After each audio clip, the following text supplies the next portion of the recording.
This story is called The Cool Bean, and it's by Jory John and Pete Oswald. During this story, what I'd like you to keep in mind is what you do when somebody puts pressure on you to act a certain way, but when deep inside your heart, you know what the right thing is to do. How do you act when somebody's trying to get you to act a certain way? The cool bean. Watch out. Here come the cool beans. The cool beans. And there they are. Everyone's trying to say hi to them. They're pretty cool. Oh, yeah. Check out how they move. Look at the way they swagger. Notice their sunglasses. Yow. The cool beans are known all over the school, from house to house, across town, and beyond county lines. And there they are. And you can see this little bean. It looks like he wants to be included. And he's wondering, how can I be cool like them? In the olden days, last year, we were all one big pot of beans. We were a mixed bag, but somehow it worked. Yep, those were the good old days, and I see the 3 cool beans, but I also see our little friend here. Then we stopped seeing each other as much. That's just how it is sometimes. You spend less time together even though you're not totally sure why. I wonder how that would feel to be left out like that. Sigh, he's saying. I watched as the beans I knew so well, the beans from my own pod, became the cool beans. And there they are rolling up in their fancy car. And there he is, looking pretty lonely. You can tell because his eyebrows are up. And he looks pretty worried. Oh, they were so cool. One of them could play the guitar. Cool. One of them could draw the best superheroes. Cool. And one of them could jump higher than any bean I'd ever known. Cool. Is he comparing himself? When we compare ourselves, it can make it really hard to appreciate the gifts that we have, the things that make us special. It's really important not to compare yourself to anyone else. Me? Well, I mostly stayed the same. Sure, I made some small changes. I wore sunglasses, too big. I slicked my hair back, too slick. I strutted around. Ow. I swaggered. Oof. There he is slipping on a banana peel.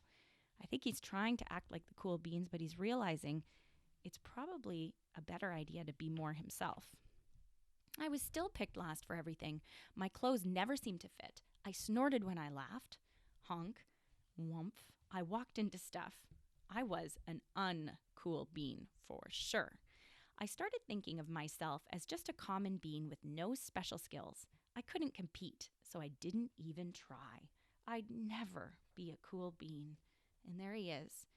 He looks like he's pretty sad and pretty lonely and pretty frustrated. And when a ball bounces on his head like that, I'm sure he's feeling a little angry too. It seemed like there were 2 types of beans in the world. There were the cool beans and the beans like me. Laguna Beach.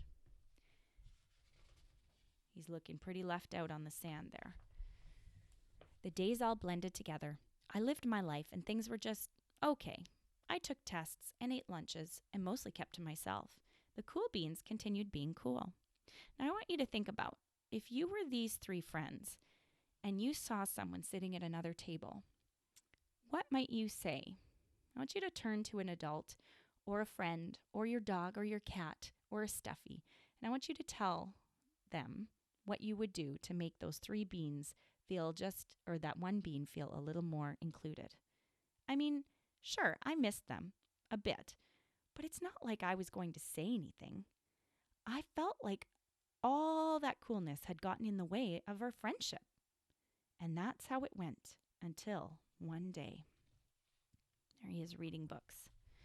I was in the cafeteria and I dropped my lunch on my loafers. Oh no, not again. But then something sort of miraculous happened. Miraculous is a fancy word for amazing.